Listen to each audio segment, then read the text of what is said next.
There is a cold war between the youngest president in Africa, Ibrahim Traore, and the most educated president in Africa, President William Ruto. On this video, I will take you through every detail on what is happening between these two African giants. Many have seen this war, but they haven't taken it serious just because right now ECOWAS has the final say on what is happening on the West African countries.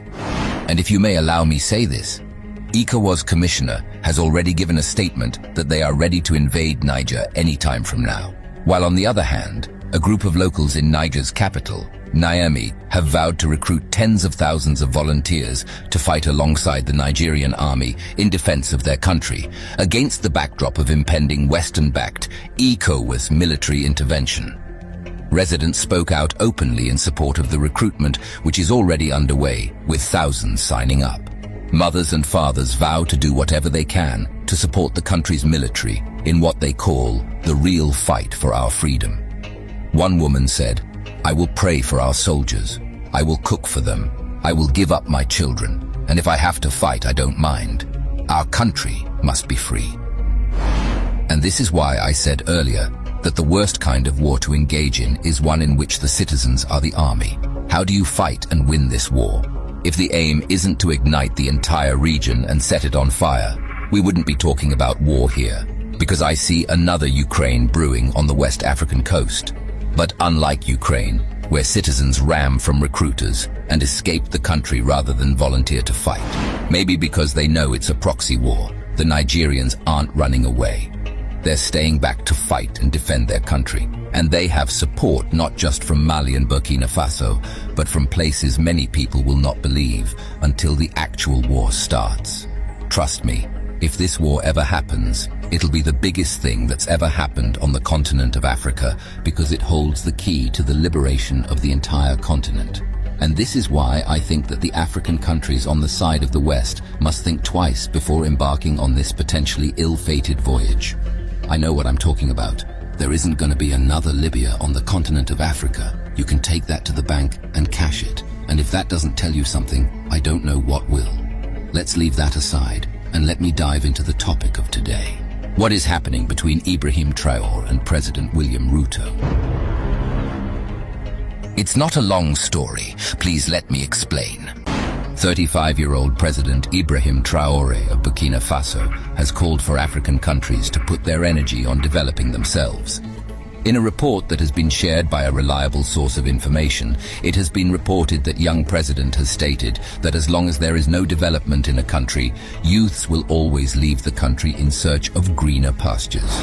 This is happening at the same time when it has been reported that President Traore has stated that any military intervention in Niger by another country is going to be taken as a declaration of war against his country.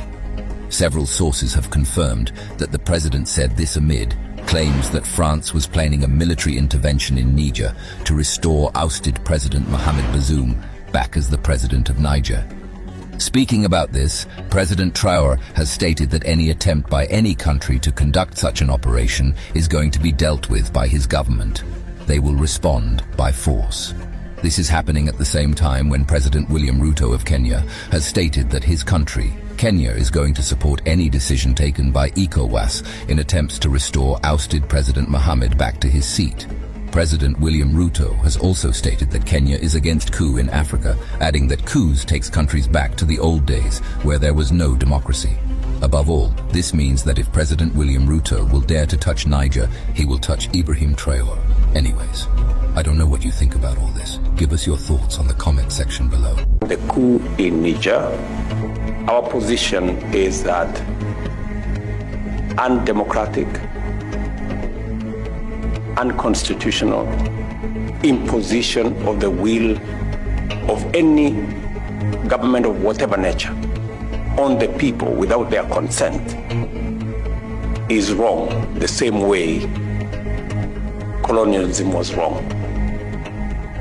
And that Africa can only proceed into the future if we allow the people of our countries and of our continent to determine their destiny and to choose their leaders in democratic means, using democratic means.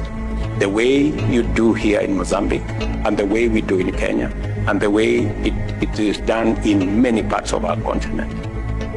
And therefore, as a union, in the Africa Union, we are against any undemocratic removal of any government. Coups are not a panacea. They are not a solution to the challenges that we have as a continent.